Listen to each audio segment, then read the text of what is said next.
નમસ્કાર દોસ્તો, શાંતિશ્રમ ન્યૂઝમાં આપનું સ્વાગત છે। પાલનપુર તાલુકાના હસનપુર ખરોડપુર ગામની સીમમાં વહેલી સવારે અંદાજે 6 વાગે એક હિંસક રીંછ ઘૂસી આવતા સમગ્ર વિસ્તારમાં ભયનો માહોલ સર્જાયો હતો। ગામના સ્થાનિક કિસ્મતસિંહના જણાવ્યા અનુસાર રીંછે ગામમાં પ્રવેશ કરી એક ઘરમાં ઘૂસીને વૃદ્ધ પર અચાનક હુમલો કર્યો હતો। વૃદ્ધને બચાવવા માટે વચ્ચે પડેલા તેમના પુત્ર પર પણ રીંછે હુમલો કરી તેને ઈજાગ્રસ્ત કર્યો હતો। આ ઘટનાની જાણ થતાં જ ગ્રામજનો એકઠા થઈ ગયા હતા અને વન વિભાગને પણ જાણ કરવામાં આવી હતી। ગામ લોકો જ્યારે રીંછને ભગાડવાનો પ્રયાસ કરી રહ્યા હતા ત્યારે રસ્તામાં સામે આવેલા અન્ય 2 થી 4 લોકોને પણ રીંછે અડફેટે લીધા હતા। આ હિંસક હુમલામાં કુલ 6 થી 7 લોકોને નાની મોટી ઈજાઓ પહોંચી હતી।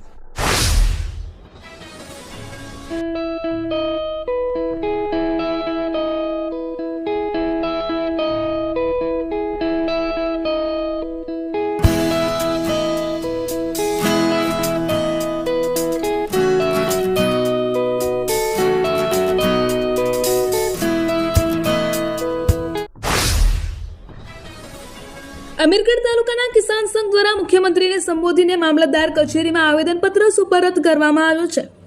ખેડૂતોએ વિવિધ 9 જેટલી માંગણીઓ સંતોષવા માટે સરકાર સમક્ષ રજૂઆત કરે છે। આવેદનપત્રમાં રાસાયણિક ખાતરોના વધતા જતા ભાવોમાં ઘટાડો કરવા, બનાસ નદી પર ચેક ડેમ બનાવવા અને પાક ધિરાણ અંગે સરકારને અગાઉ કરેલી જાહેરાત મુજબ ધિરાણ આપવા સહિતની માંગણીઓનો સમાવેશ થાય છે। આ ઉપરાંત ટ્રોલીને ગાડા તરીકેની ઉપયોગમાં લેવાથી મંજૂરી આપવા અને ખેડૂતોની આવક બમણી કરવાના વચનોનો અમલ કરવા પણ ભારપૂર્વક જણાવાયું હતું। વાવના ખીમાણાવાસ સ્થિત સતી માતાજી મંદિરમાં થયેલી ચોરીનો ગણતરીના કલાકોમાં ભેદ ઉકેલાઈ ગયો છે। પોલીસે રૂપિયા 1.65 લાખના સોના ચાંદીના દાગીના, ચાંદીના છત્તર અને રોકડની ચોરી કરનાર 2 આરોપીઓને ઝડપી પાડ્યા છે। ફરિયાદ મુજબ ચોરોએ મંદિરનું તાળું તોડી દાનપેટીમાંથી રોકડ સહિત કુલ રૂપિયા 1.65 લાખનો મુદ્દામાલ ચોરી કરી લીધો હતો। આ ચોરીની ઘટનાથી સ્થાનિકોમાં ચિંતા વ્યાપી ગઈ હતી। ચોરી કરતા આરોપીઓની તમામ હરકત મંદિરમાં પરિસરમાં લગાવવામાં આવેલા સીસીટીવી કેમેરામાં કેદ થઈ ગઈ હતી। વાવ પોલીસે આ ફૂટેજના આધારે તાત્કાલિક કાર્યવાહી હાથ ધરી હતી। બનાસકાંઠાના કાંકરેજ તાલુકાના થરીચાવાસ ગામમાં 9 વર્ષના સિદ્ધરાજ નામના બાળકનું શંકાસ્પદ મોત થયું છે। સિદ્ધરાજ 4થા ધોરણમાં અભ્યાસ કરતો હતો। ધારપુર મેડિકલ દ્વારા બાળકના સેમ્પલ લેવામાં આવ્યા છે, જેના રિપોર્ટ આવ્યા બાદ જ મોતનું સાચું કારણ જાણી શકાશે। બાળકના પિતાના જણાવ્યા અનુસાર સિદ્ધરાજને 1લી તારીખે શનિવારે રાત્રે 3 વખત ઉલટી થઈ હતી અને તેને તાવ સાથે મગજનો તાવ પણ ચડી ગયો હતો, જેના કારણે ખેંચ પણ આવી હતી। તેને સૌપ્રથમ શિયોરીની એક ખાનગી હોસ્પિટલમાં લઈ જવામાં આવ્યો હતો। ત્યાંથી તેણે પાટણની નવજીવન હોસ્પિટલમાં રિફર કરવામાં આવ્યો હતો, જ્યાં 2 દિવસની સારવાર બાદ તેને ધારપુર રિફર કરવામાં આવ્યો હતો। ધારપુરના ડોક્ટરોએ જણાવ્યું હતું કે જો આ બાળકને સમયસર લાવવામાં આવ્યો હોત તો તેને બચાવી શકાયો હોત। આખરી સારવાર દરમિયાન તેનું સોમવારે 3જી તારીખે સાંજે મોત નીપજ્યું હતું। બનાસકાંઠા જિલ્લા માટે એક મહત્વપૂર્ણ સમાચાર સામે આવ્યા છે। દાંતીવાડા ડેમ આધારિત પોન્ડ ફિલિંગ નેટવર્ક પ્રોજેક્ટને સૈદ્ધાંતિક મંજૂરી મળી છે। આ પ્રોજેક્ટથી દાંતીવાડા તાલુકાના વિવિધ ગામોને લાભ થશે। ગુજરાત સરકારના નર્મદા જળસંપત્તિ, પાણી પુરવઠા અને કલ્પસર વિભાગ દ્વારા આ પ્રોજેક્ટના ડીપીઆરને મંજૂરી અપાઈ છે। આ પ્રોજેક્ટનો અંદાજિત ખર્ચ 325 કરોડ નક્કી કરવામાં આવ્યો છે।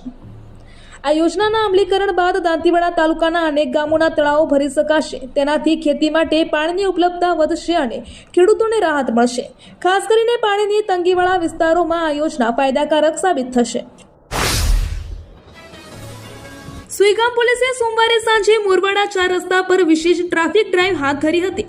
માર્ગ અકસ્માતો ઘટાડવા અને ટ્રાફિક નિયમોના પાલન અંગે જનજાગૃતિ ફેલાવવાના હેતુથી આ કાર્યવાહી હાથ ધરવામાં આવી હતી। પોલીસ સ્ટાફે 2 વ્હીલર અને 4 વ્હીલર વાહન ચાલકોની સઘન ચકાસણી કરી હતી। હેલ્મેટ વગર બાઇક ચલાવતા, 2 કરતાં વધુ સવારી બેસાડતા, વાહન ચલાવતી વખતે મોબાઈલ ફોનનો ઉપયોગ કરતા, પૂરપાટ ઝડપે વાહન હંકારી, ટ્રાફિક નિયમોનો ભંગ કરતા તેમજ સીટ બેલ્ટ વગર કાર ચલાવતા વાહન ચાલકો સામે દંડનીય કાર્યવાહી કરવામાં આવી હતી। નિયમોનો ભંગ કરતા કેટલાક વાહનોને ડિટેન પણ કરાયા હતા। દિયોદર પંથકમાં શિક્ષણનું અનેરું ધામ એટલે Shri Tapasvi college of nursing તેમજ શ્રી તપસ્વી આર્ટ્સ કોલેજ, જ્યાં છે સંપૂર્ણ AC, CCTV, WiFi, digitally updated campus, BSc nursing સહિતના અનેક કોર્સમાં આજે જ પ્રવેશ માટે સંપર્ક કરો. Tapasvi college of nursing, Deodar. વાવની સરકારી વિનયન કોલેજ ખાતે નારીવંદન સપ્તાહ 2026 અંતર્ગત ઘરેલું હિંસા અધિનિયમ 2005 પર કાયદાકીય સેમિનારનું આયોજન કરવામાં આવ્યું હતું. મહિલા અને બાળ વિકાસ વિભાગ જિલ્લા વાવ થરાદના સંયુક્ત ઉપક્રમે આ જાગૃતિ વ્યાખ્યાન યોજાયું હતું. તેનો મુખ્ય હેતુ યુવાનોમાં મહિલા સુરક્ષા અંગે જાગૃતિ લાવવાનો, કાનૂની અધિકારોની માહિતી આપવાનો અને સમાજમાં મહિલા સન્માન, સમાનતા તથા સુરક્ષાની ભાવના વધુ મજબૂત કરવાનો હતો. આ કાર્યક્રમનો પ્રારંભ દીપ પ્રાગટ્યથી કરવામાં આવ્યો હતો. ઉપસ્થિત મહાનુભાવોનું તિલક, પુષ્પગુચ્છ અને શાલ અર્પણ કરીને સન્માન કરવામાં આવ્યું હતું. ધાનેરા તાલુકાના સામરવાડા ગામે એક ખેત તલાવડીમાં પડી ગયેલા 2 શ્વાનોનું આજે સફળતાપૂર્વક રેસ્ક્યુ કરવામાં આવ્યું હતું.